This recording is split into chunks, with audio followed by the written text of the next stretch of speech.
just yet. They get the ward and the crowd goes wild. Cloud9 getting some gold off that, but more importantly, a little bit of that. Did LeBlanc actually get level 2 from this? I think she only shared as 3, so she gets level 2 from that. Basically, how the level 1 trinket works is that if you share as 3 and your solo laners are a part of it, they get level 2 in the first wave. It does nothing for bot lane to get a ward level 1. But as a solo laner, if you share with 3 or less, you actually get 2 on the first wave. So LeBlanc should get 2 on 6 creeps here. It's a pretty big deal. I quite like the clear Razork does. I feel like it's good to do like this buff to buff because you're always, how would you say, you're more on the map, you know, you're more available on the map, because if you go Krugs right after red, then you're so stuck in having to go Raptor and having to go bot side after, but now you're a little bit more open to what's going on in the game. So he could run bot like after 3 camps, he could just keep farming, he could gank mid.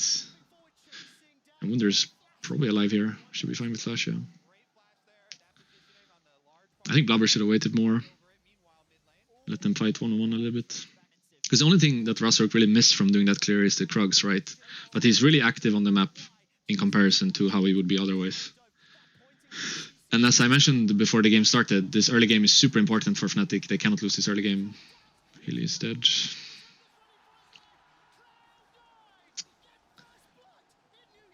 Must have gotten hooked. And he's also level 2, right? Was Healy level 2 there? No, he was level 3. Or did he level up while they were fighting? I hope we get the replay, because then we can actually see. I think he was level 2 when they were fighting. But that's kind of weird, because they had pushing waves, so I'm not sure how they were on level 2. I'm not allowed to show the game, sadly, on my screen.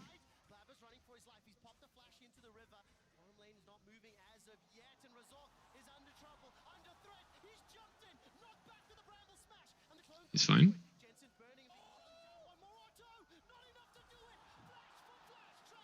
Oof. Good flash by Jensen. He played that super good. Wow. Yeah, Jensen played that really well, to be honest. Imagine the pressure you're under and the nerves in a game like this to not insta-flash there and actually get the flash out of Humanoid. I think that was really nice by him. They're actually matching. They're so bad in tempo. They're going to swap again, Fnatic now. It's just going to be... I don't think MF should swap now. Like, MF should just stay top and top late. It's stupid to run bot again now. You just base, you have no gold, so they're not going to match again. Fnatic will go bot now, I guess, but C9 should not go. And the tempo is super bad for Fnatic. I guess C9 did use their TP, but there's no wave bot to play on. And C9 actually has a wave top to play on, so Ornn will have to ult the wave. Does Ornn have ult? I have a fucking... I have a gift in the way. He has ult, okay. I got a gift from Loli Sports that was in the way of Ornn's ult. Okay, he has ult. I think he has ult the wave, yeah. He should ult. Or they should pressure him and he should have to ult. But they don't.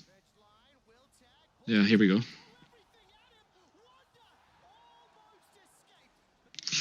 To be honest, I have no fucking idea what Fnatic is doing. These 2 swaps were really weird. And the second swap in particular, your tempo is terrible. MF is top already, hitting your tower while you're still setting up wave bot. And enemy team has Herald too. I don't know.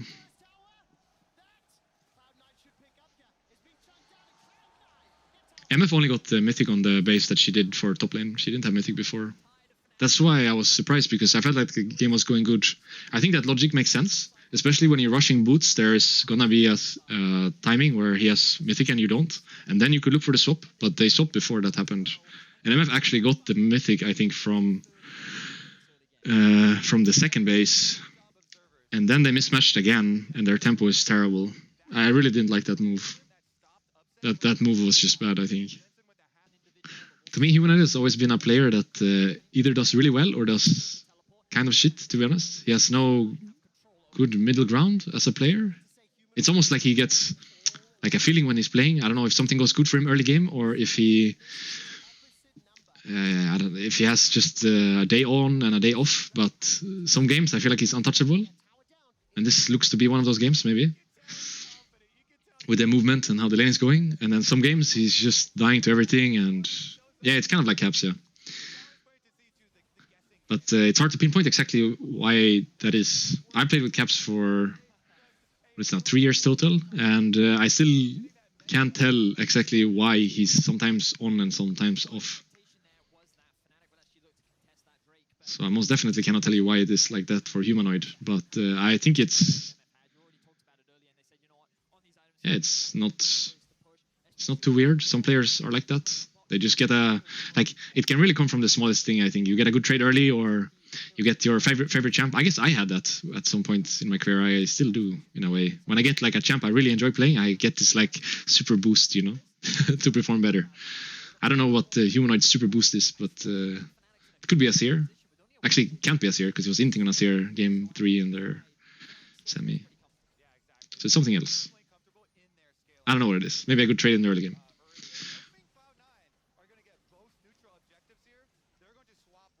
On Silas, it looks like he has that. No matter what, he plays really well on Silas. In a way, I think he actually played too well on Silas. It was kind of like my Kennen days. I played too good on Kennen, so people just started banning it all the time. It's better when you're so good on a champ to like keep it for the like really important games. You don't play it every game. You play it like 4 or 5 in a series, to avoid the ban.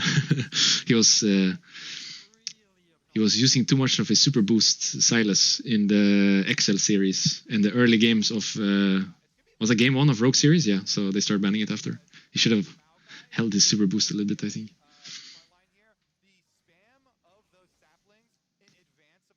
Like, it's actually legit. I'm not even miming. It's actually legit to save.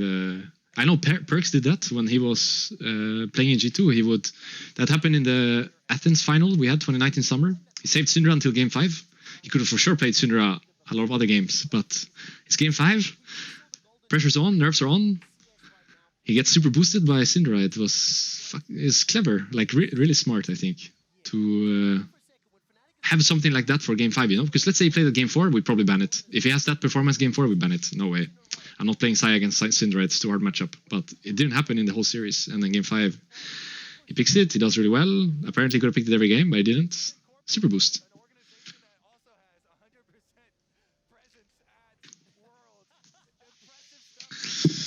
Not much is happening in this game. It's good for Fnatic that they have a Drake, because they might have a hard time getting Drakes later with their wave states. Because depending on how well C9 does now in the mid game here, I feel like they should have a lot of pressure on side. So then Drake fights will be harder, because you might have to choose between like dropping, let's say Fiora is pushing top, you have to choose between dropping your tier 2 or going to Drake with your top laner tipping in late. You don't have any vision.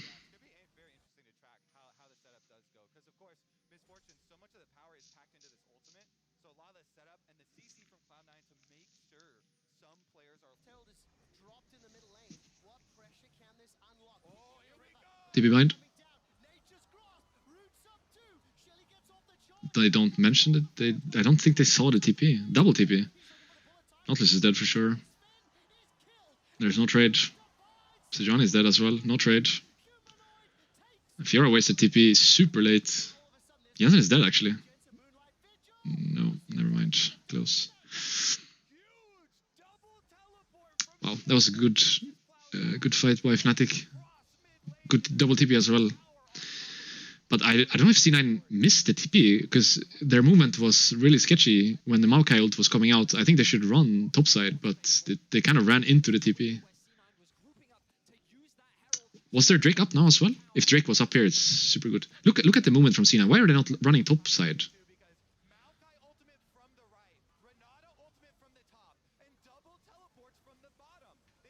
Like, what? Oh, okay. Sejuani could flash as well. Or just run in the beginning and let Nautilus die. And Fiora should never TP here. This TP was so troll. It's better not to TP or TP insta. This middle ground TP is just bad. Oh. Humanoid? Humanoid? Dodge? No. That didn't make any sense. Maokai, Renata ult. Broken. This is super broken. Wow. Well played. That was good timing on the ults. They came almost at the same time. Yeah, that's so broken actually. Maokai is... I don't know. I would not give Maokai under any circumstance, and how they got it on red is... I don't know how they got it on red. I think you always first pick Maokai over Sejuani myself.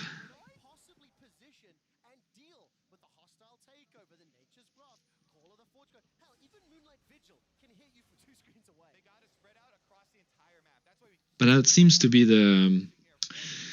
like, the pick that has shifted a bit in this tournament, I think, is some teams prioritize Sejuani over Maokai, and some teams prioritize Maokai over Sejuani. Everyone plays them, but they have their preferences. And in this case, it's obvious that Cloud9 prefers Sejuani.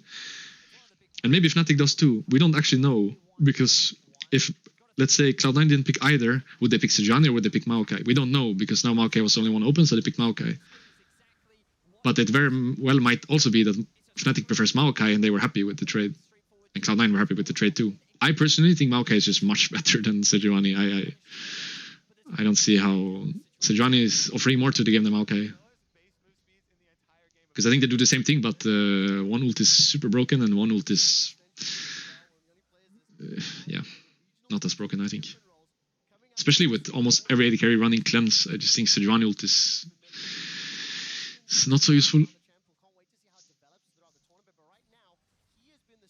So you really have to like empower her with double melee topside, and you don't even play that here with the LeBlanc mid. So I don't see the value in the pick.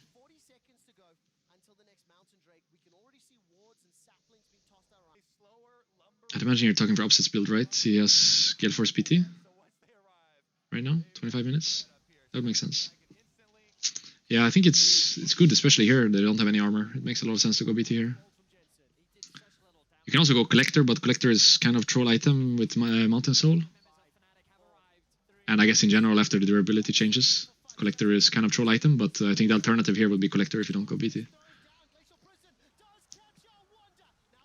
Maokai is OP now because he got buffed, so his ult has always been good, but now he's actually a good champion with it too.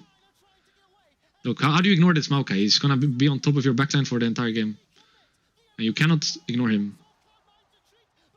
They're a little bit deep here, but Upset is full HP. He's dead actually, and they're chasing Fudge for too long. They overcommit here. I don't think Grassrock should have flashed in. Close.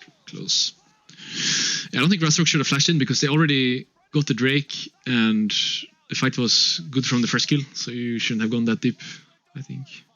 This guy's dead.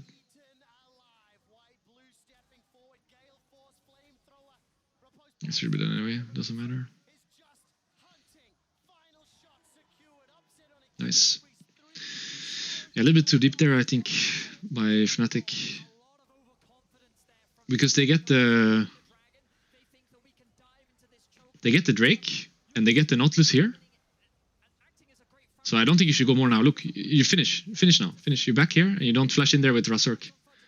You can easily just get first entry to mid lane and take Baron control, even threaten Baron here. This fight has no purpose anymore. They already got the Drake and they already used every ultimate pretty much to get the first kill. So everything after that was just unnecessary, I think. But it's a hard call to make in the game to stop after the first kill there. But I think if they did, it would have been much better for the game. Also, they could have kept their flashes. I'm pretty sure they used 3-4 flash after the fact. 5 flash after the fact. I think Upset has CDR and runes actually. But if they just backed after an ult skill, they had 5 flash up and they could get Nash angle as well.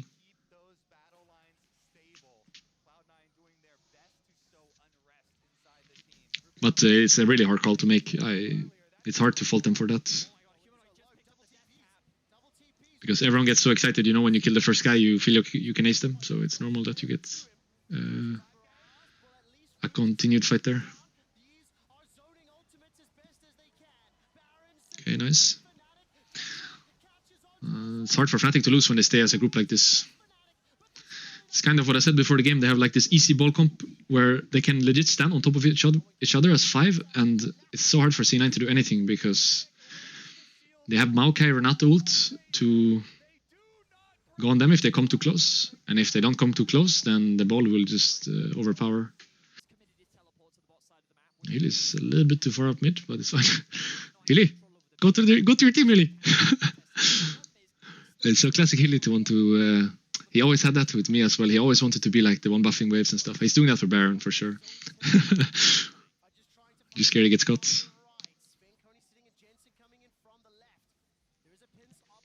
If they just stay together now, Fnatic, it will be really hard to lose. It doesn't matter if you get flanked, actually. It does nothing, I think. You just stay on top of each other as 5. You win this. Always.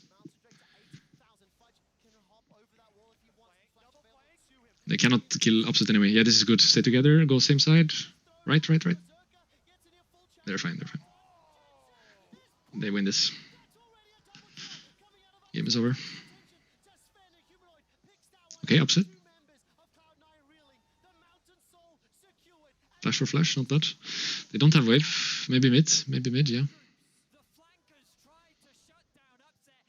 Should actually be over here. If they can clear these creeps, LeBlanc should be up, but I'm not sure if they can. They have nothing to clear the creeps with. They used MFE on the enemy champs, so it's over, yeah. Should be over.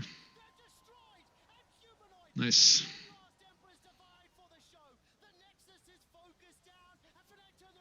Penta! Ah, nice. Nice. This was actually, I think it was great strat for game 1. I'm really happy they went for this strat. It was just like I played my fair share of Worlds, and I can tell you game 1 is always like really intense because there's so much excitement that you have built up from I guess the entire year. I mean, you're thinking about Worlds for the entire year and the hype around the event and all the people and stuff. It's first game as well. First game. It's not only the first game for them. It's the first game for the tournament. So the pressure is on. Go for a ball comp like this. Brilliant, I think. It's good plan.